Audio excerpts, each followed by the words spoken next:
And you know what makes it crazy is like Kid Cudi took the stand. Yeah, I love Kid too, man. And you know, I reached out to Kid before this happened. Numbers have changed and whatever. I was with him at Coachella years back, and I always liked his style, liked his sound. You know, he really thought Diddy had something to do with his car. Like he Yeah, his said car it on got stage. firebombed. Yeah, he believed Diddy had something to do with it, and I don't. Well, okay. That part's a little gray area because they found like female DNA in the car. Right. But Diddy actually did break into his house Yeah. and did something to his dog. That's what they say. You know, I don't like that. You know, I am about dogs. I think I know what happened. What happened? I think Diddy walked in that house, looked at the dog and said, He got my bitch, I'ma fuck with his bitch. "That's right. That's right." He pulls out his baby oil. And starts, you know, covering himself in it. Now the dog realizes it's in trouble, so it starts to get away. But it starts to slide on the baby oil, right? Starts to slide on the baby oil. And Diddy corners the dog. And I can't talk about the rest.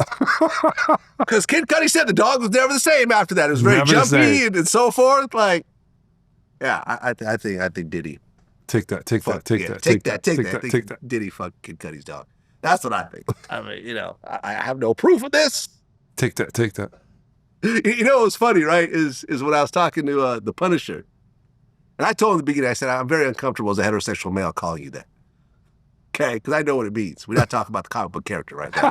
We're talking about punishing something else. So I feel uncomfortable telling you that's your name. But anyways, because in the beginning, they, you know, he didn't know that who it was. It's like, you know, Cassie reached out under a fake name, Janet.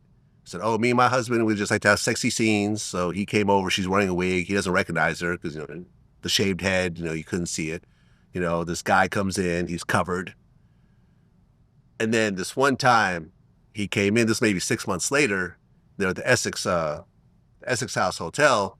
And you know how they have like the TV screens? It'll say, you know, welcome to Essex House, Mr. And it said, you know, Mr. Combs? Sean Combs.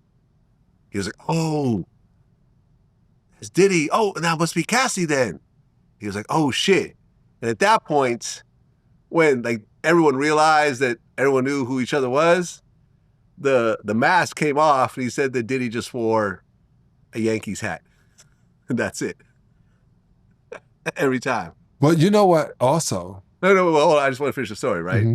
But at that point, you know, this is a guy from Harlem, and he was like, yeah, I started thinking about all the gay rumors and everything else about Diddy. You know, I actually got a little scared because I was worried I might be having sex with Cassie, then Diddy might come behind me and be like, take that.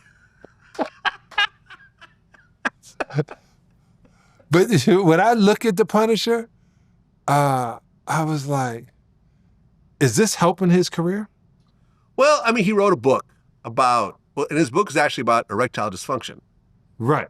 And the book ends where he actually talks about getting a penis pump. Prostate.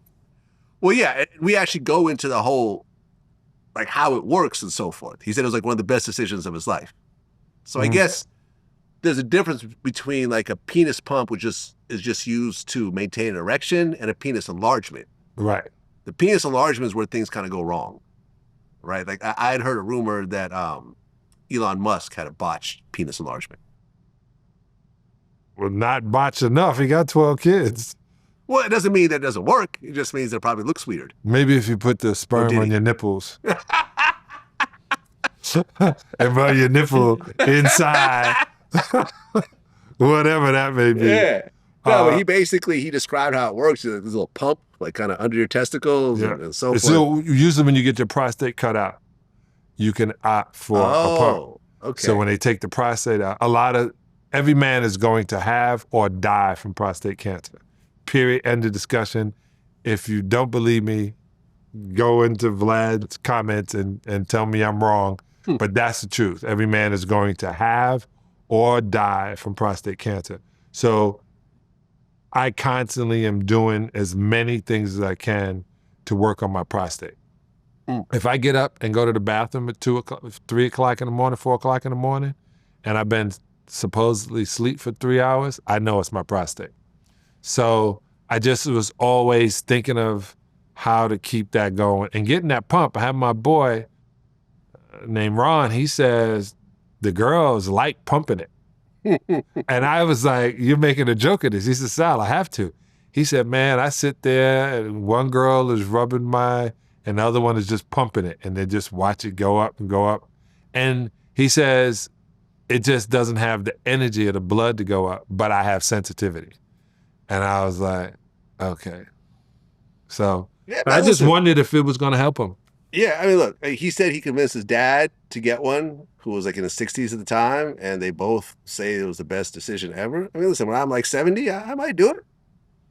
You know, at this point, I have, at 51, I'm good. But at 70, yeah, why not? Why not? I mean, he said there's no difference. It feels exactly the same. You don't feel it there. I mean, he said, just imagine like the most rock hard you've ever been. That's what it gives you every time, for as long as you want. Eat your fruit and vegetable. Walk and keep as much cold water on your your prostate as possible. So cold plunge. That's all I'm saying.